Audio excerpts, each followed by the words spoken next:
ஷீலாக்கா, ஷீலாக்கா, ஷீலாக்கா. ஆ வா பாலா.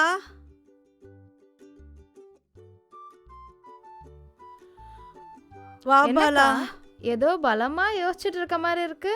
அது ஒன்றும் இல்லை பாலா, நம்ம பாவனா வீட்டுக்காரு டாக்டர் வெங்கடேஷ், அதான் என் மாப்பிள்ள. அவரு டாக்டர் சிங்கராயன் கிட்ட ஜூனியரா வேலை பார்க்குறாரு. அந்த சிங்கராயன் இருக்காரே, என் மாப்பிளைய ஆப்ரேஷன் பண்ண விடாம வெறும் ஹெல்ப்பரா மட்டுமே வச்சு வேலை வாங்கிக்கிறாரு.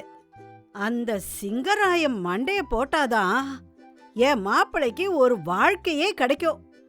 அதுக்கு என்ன வழின்னு தான் யோசிச்சுட்டு இருக்கேன். அச்சச்சோ, அந்த சிங்கராயன் நம்ம மாமானே உங்களுக்கு தெரியாது போல இருக்கே.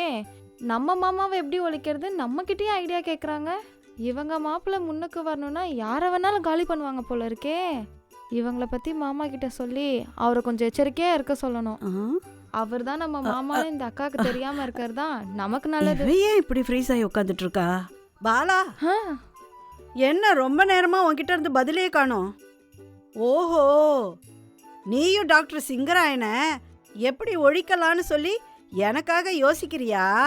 அதெல்லாம் ஒன்றும் இல்லைக்கா, நானும் அந்த டாக்டர் சிங்கராயனை பத்தி கேள்விப்பட்டிருக்கேன். அவங்க பையனுக்கு வயிற்றுல ஏதோ ஒரு கட்டி இருக்கான்.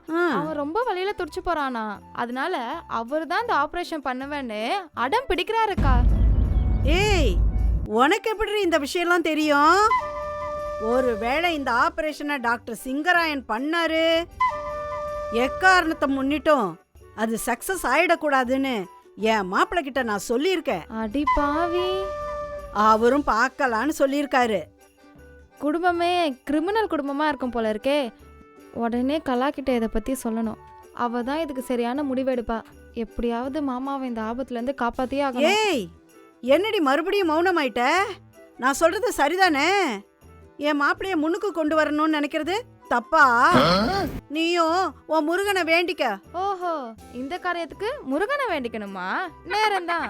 நேரம் நல்லா தாண்டி இருக்கு. நீ முருகனை வேண்டிக்கோ, நான் விநாயகரை வேண்டிக்கிறேன். என்ன? சரிக்கா, எதுவா இருந்தாலும் நல்லபடியா யோசிங்க. நான் அப்ப கிளம்புறேன். சரி பாலா.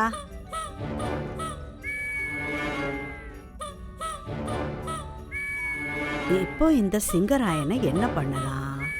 என்ன பண்ணா அவனை காலி பண்ண முடியும்? இந்த ஆளை போட்டு தரத்துக்கு என்ன பண்ணலாம்?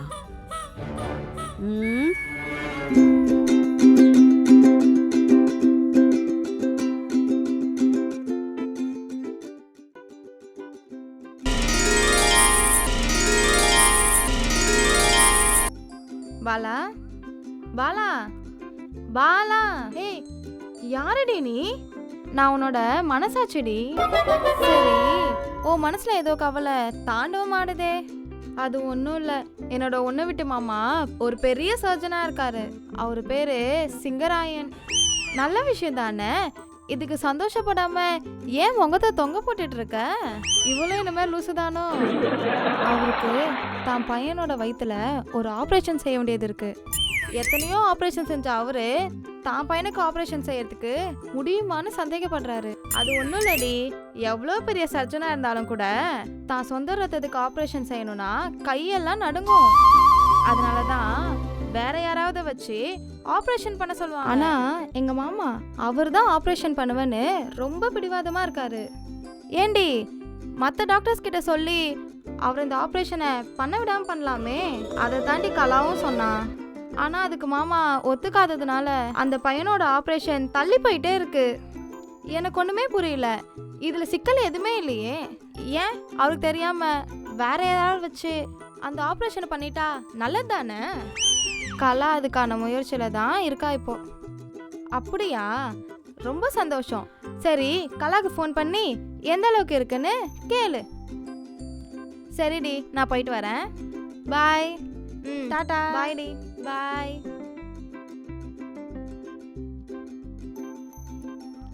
ஹலோ கலா, ஆப்ரேஷன் விஷயமா மாமா கிட்ட பேசுனியா? அக்கா, உனக்கு விஷயமே தெரியாதா? நம்ம மாமா சூசைட் பண்ணி செத்துட்டாராம். என்ன கலா சொல்ற? நம்ம மாமா 3வது மாடியில இருந்து குடிச்சு தற்கொலை பண்ணிக்கிட்டாராம். நான் அங்கதான் போயிட்டு இருக்கேன். நீ அத்தானை கூட்டிட்டு அங்க நேரா வந்துரு. சரி, நான் வரேன்.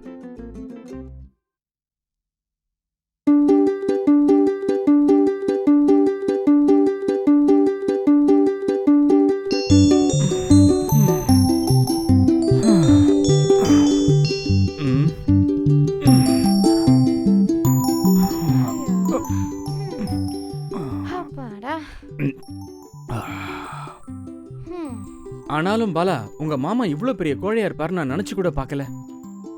ஆமாங்க, அவரோட தற்கொலைக்கு ஷீலா அக்கா தான் காரணமா இருப்பாங்கன்னு நான் நினைக்கிறேன். என்ன சொல்ற நீ? உங்க மாமாவோட தற்கொலைக்கு ஷீலா காரணமா?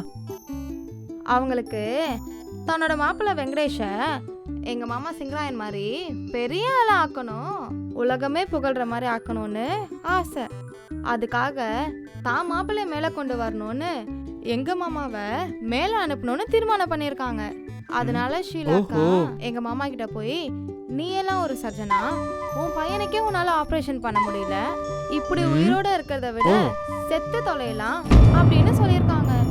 இதை கேட்டு மனம் உடைஞ்சு போன எங்க மாமா 3வது மாடியில இருந்து கீழே விழுந்து தற்கொலை பண்ணிட்டு செத்து போயிருக்காங்க. சரி, உன் மாமா பையன் இப்ப எப்படி இருக்கான்? ரொம்பவே கஷ்டப்பட்டுட்டு இருக்காங்க. மாமா இந்த ஆபரேஷன் பண்ணாம இருந்தா கூட இவ்வளவு வேதனை அனுபவிச்சிருக்க மாட்டான். இப்போ அவனோட ஆபரேஷன் விஷயமா தான் சிட்டிலேயே ஒரு பெரிய சர்ஜனா பார்த்துருக்கேன். அவரு கண்டிப்பா மாமா பையனை சரி பண்றேன்னு சொல்லியிருக்காரு. ஓஹோ, அப்படியா? ஆனா அதுல ஒரு சிக்கல் இருக்குங்க. என்னன்னா, நான் பார்த்து வச்சிருக்க டாக்டர் இருக்காருல்ல, அவரு வெங்கடேஷ்க்கு ஜூனியரா இருக்காரு. இருந்தாலும் வெங்கடேஷை விட ரொம்ப கெட்டிக்காரரு.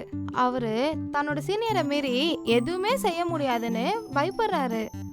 அவரை தான் எப்படி நாம கன்வின்ஸ் பண்றதுன்னு தெரிலங்க. இப்ப என்ன பண்ண போற பாலா? அந்த ஆபரேஷனை அந்த டாக்டரை வச்சு எப்படி பண்ணலாங்கிறதுக்கு நான் ஒரு பிளான் வச்சிருக்கேன். என்ன சொல்ற நீ? வழக்கமா இதெல்லாம் கலா தானே பிளான் பண்ணுவா, நீ என்னமோ புதுசா பிளான் பண்ற? இதுவும் கலாவோட பிளான் தாங்க. நானும் கலாவும் சேர்ந்து செயல்படுத்த போறோம். என்ன நடக்குதுன்னு பாருங்க.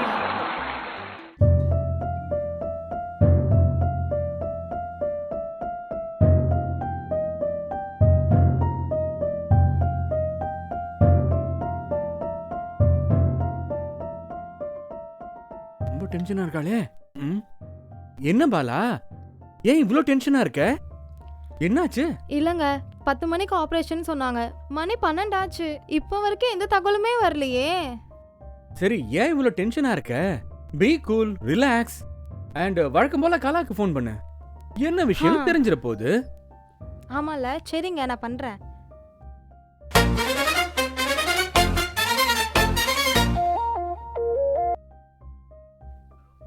ஹலோ கலா, என்னாச்சுடி? ஆப்ரேஷன் நல்லபடியாக முடிஞ்சிருச்சா? அக்கா, ஆப்ரேஷன் நல்லபடியாக முடிஞ்சதுக்கா. மாமா பையன் இப்போ ரொம்ப நல்லா இருக்கான். சீக்கிரமே டிஸ்சார்ஜ் ஆகி வீட்டுக்கு வந்துருவான். ஏய், யாரடி ஆபரேஷன் பண்ணது? வேற யாரு? நாம ஏற்பாடு பண்ண டாக்டர் தான். ஏய், எப்படிடி? அக்கா, சர்க்கஸ்ல இருந்து ஒரு சிங்கம் தப்பிச்சு ஊருக்குள்ள வந்து ஹாஸ்பிட்டல் பதுங்கிச்சுன்னு ஒரு பொருளை கிளப்பி விட்டேன். அது நல்லா வேலை செஞ்சிருக்கு. இந்த விஷயம் உனக்கு சுவாரஸ்யமா வேணும்னா உடனே ஷீலாக்கு ஃபோன் பண்ணு. மீதி கதைய அவ சொல்லுவா. கேட்டு என்ஜாய் பண்ணு. சரிடி, பாய். என்ன? ஆப்ரேஷன் நல்லபடியா முடிஞ்சிருச்சாங்க. மேற்கொண்டு விவரங்களுக்கு ஷீலாக்கு கால் பண்ணு, சுவாரஸ்யமான விஷயம் இருக்குன்னு சொல்லியிருக்கா. நான் கால் பண்ணி பார்க்குறேன். ஹலோ ஷீலாக்கா. பாலா, நாம மோசம் போயிட்டோம் பாலா. சர்க்கஸ்ல இருந்து ஒரு சிங்கம் தப்பிச்சு ஊருக்குள்ள வந்து அது ஹாஸ்பிட்டல்ல பதுங்கி இருக்குன்னு ஒரு நியூஸ் எனக்கு வாட்ஸ்அப்ல வந்துச்சு. தப்பிச்சு வந்த சிங்கத்தை ட்ரோன் வச்சு தேடுறாங்கன்னு ட்ரோன் ஷாட் எல்லாம் வேற எனக்கு அனுப்பிச்சிருந்தாங்க. அதை பார்த்ததுக்கு அப்புறம் நான் எப்படி என் மாப்பிளைய ஆபரேஷன் பண்றதுக்கு ஹாஸ்பிட்டலுக்கு அனுப்புவேன்? நான் ரொம்ப பயந்துட்டேன். அதனால நான் அவரை போக வேண்டான்னு சொல்லிட்டேன். ஆனா அவரோட ஜூனியரை வச்சு அந்த பையனோட ஆபரேஷனை நல்லபடியா முடிச்சிருக்காங்க. அந்த ஜூனியர் இருக்கானே, அவன் ஆபரேஷனை முடிச்சிட்டு பத்திரிக்கைக்காரங்க கிட்ட அந்த சிங்கராயன் தான் ஆவி ரூபத்துல வந்து என் உடம்புக்குள்ள இருந்து ஆபரேஷனை நல்லபடியா பண்ணாரு அப்படின்னு பேட்டியெல்லாம் வேற கொடுத்துருக்கான். படுபாவி. எப்படியோ செத்தும் கொடுத்தா சீதக்காதிங்கிற மாதிரி செத்தும் கெடுத்தா சிங்கராயன்னு சொல்ற மாதிரி ஆயிடுச்சு. இப்போவாது புரியுதா? நேர்மையான வழியில போனா மட்டும்தான் வாழ்க்கையில ஜெயிக்க முடியும். அத நீங்க நல்லா புரிஞ்சுக்கோங்க. ஏய், நானே நொந்து போயிருக்கேன். எரியிற நெருப்புல நீ வேற எண்ணெய் ஊத்தாதடி. உங்க மாப்பிளைய நேர் வழியில முன்னுக்கு கொண்டு வர வழியை பாருங்க. இந்த மாதிரி குறுக்கு வழியிலலாம் யோசிக்காதீங்க. இல்ல பாலா, அது நான் வைக்கிறேன். இப்போ என்னாச்சு?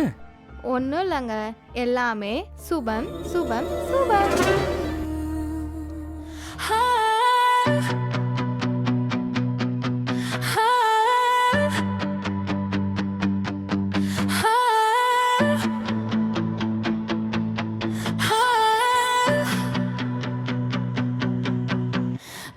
பெண்கள் நாட்டின் கண்கள் என்றால் பாலாவும் கலாவும் கண்களே. கூரை கொண்ட கண்களே, கூரை கொண்ட ஷீலாவே.